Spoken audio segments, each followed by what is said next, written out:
اور جو مدینے کے شہر میں بری بری خبریں اڑایا کرتے ہیں اپنی حرکتوں سے باز نہ آئیں گے تو ہم تم کو ان کے پیچھے لگا دیں گے، پھر وہ تمہارے پڑوس میں نہ رہ سکیں گے مگر تھوڑے دن، وہ بھی پھٹکارے ہوئے، جہاں پائے گئے پکڑے گئے اور جان سے مار ڈالے گئے۔ جو لوگ پہلے گزر چکے ہیں ان کے بارے میں بھی اللہ کی یہی عادت رہی ہے، اور تم اللہ کی عادت میں تغیر و تبدل نہ پاؤ گے۔ لوگ تم سے قیامت کی نسبت دریافت کرتے ہیں کہ کب آئے گی،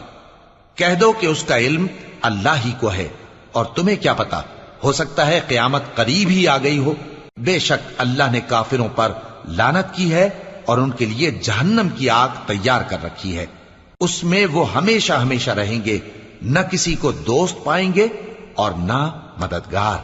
جس دن ان کے چہرے آگ میں الٹ پلٹ کیے جائیں گے تو کہیں گے اے کاش ہم اللہ کی فرما برداری کرتے اور رسول صلی اللہ